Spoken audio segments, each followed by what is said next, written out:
influência, porque o rei estava com ele. Antes de Deus dizer a sua enfermidade, Deus está dizendo: ele é tudo isso. Ele tem um bom emprego, ele tem a influência do rei, ele é alguém importante e ele também é alguém doente. Mas antes disso, ele é Naamã. Deus está dizendo: ele é um ser humano, ele é gente como a gente, ele precisa de Deus igual a todo mundo, independente da situação que ele está, independente do emprego que ele tenha, ele também precisa de Deus. E é isso que Deus me trouxe aqui nessa noite para te dizer: que independente de como está a sua vida, você é ser humano e precisa de Jesus. Você é gente, você é uma pessoa normal, precisa de Jesus. Bem, quando você vai entender que aquele homem, ele era um chefe de um exército, e você vai entender que quando eles saíam a peleja, aquele Ciro Naamã, ele saía, e ele quando saía para guerrear, para pelejar, e tomava frente das suas tropas. Falando de ser um chefe, é Deus dizendo que ele era alguém que representava a influência no lugar que ele estava. Ele era uma referência, e talvez você também seja referência dentro da sua casa, como pai de família. Talvez você seja referência para a sua família, para os seus filhos. Talvez você seja uma referência também aonde você se encontra no seu emprego. Às vezes as pessoas te olham e tem você como uma boa pessoa. A palavra Naamã significa amável ou agradável, ou ser amável ou ser agradável. Aquele homem, ele poderia ser sim amável, poderia ser sim agradável, porém, agora aquele homem está passando uma situação difícil. E você imagina, aquele homem saindo a uma batalha, a um exército. Ele vai sair e ele chega, ele manda que suas tropas se preparem. Imagine ele organizando o seu exército, organizando as tropas que iriam sair, porque todo dia que você se levanta é para você enfrentar uma batalha no dia a dia. Todo dia que você se levanta, você vai enfrentar o mundo aí fora. Todo dia que você se levanta, você tem que matar um leão por dia, e Deus está vendo tudo isso. Tem dia que você não aguenta mais, tem dia que você está pela misericórdia do Senhor, mas você tem que levantar, você tem que ser forte, você tem que seguir adiante. Tem alguém que precisa de você, tem alguém que vê você como uma referência, tem alguém que acredita no seu potencial, e você se levanta. Agora você imagina aquele homem que é chefe de um exército. Ele entra no seu aposento, entra dentro da sua casa, e ele começa a proteger as suas pernas com a sua armadura, e ele veste uma armadura bem imponente, bem bonita. E eu não sei o que é a sua armadura, eu sei que como guerreiro ele tinha que vestir uma armadura para sair à peleja.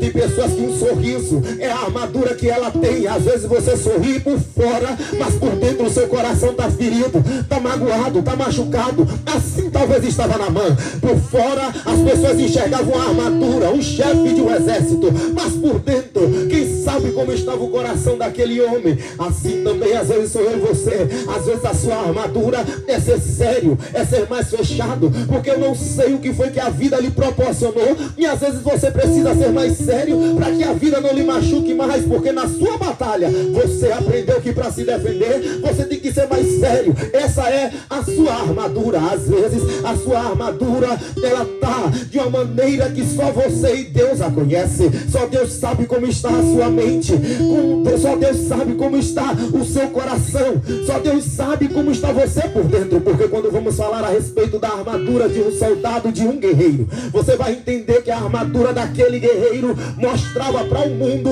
quem ele era. As pessoas viam ele no campo de batalha como alguém vencedor, as pessoas viam nele alguém que podia se confiar, as pessoas viam nele uma referência. A família dele tinha ele com muito respeito, as pessoas enxergavam ele muito bem, mas só que quando a guerra se acabava e ele entrava dentro da sua casa, por baixo daquela armadura o seu corpo estava ferido, e é a Bíblia que diz que ele era leproso debaixo daquela armadura. Por fora as pessoas viam uma armadura bem bonita, por fora viam uma armadura de alguém corajoso, por fora viam alguém muito importante, mas por dentro, quando aquela armadura era tirada dentro de casa, aquele homem era um homem ferido. E você sabe o que é lepra? Lepra é uma enfermidade que ela não dá só em uma parte do corpo. A lepra, ela dá pelo corpo inteiro de uma pessoa, é do corpo todo. Era aquele homem agora chegando em sua casa e tirando a sua armadura, porque dentro de casa ele vai ser ele mesmo. Dentro de casa as pessoas conhecem quem ele é de verdade, e dentro de casa as pessoas estão vendo que ele está ferido, dentro de casa as pessoas estão vendo que ele está machucado, dentro de casa as pessoas veem que ele está cansado daquela batalha, dentro de casa as pessoas veem que ele já não aguenta mais. E o que é interessante é que Quando Jesus vai falar dele lá no livro de Lucas, vai dizer assim, ó: tinha muita gente machucada em Israel pela lepra, e lepra é pecado, lepra é aquilo que lhe afasta de Deus, lepra é aquilo que faz você caminhar errado. Às vezes, o que fizeram com você, o que aconteceu na sua vida, lhe deixou magoado, lhe deixou ferido, e você desenvolveu um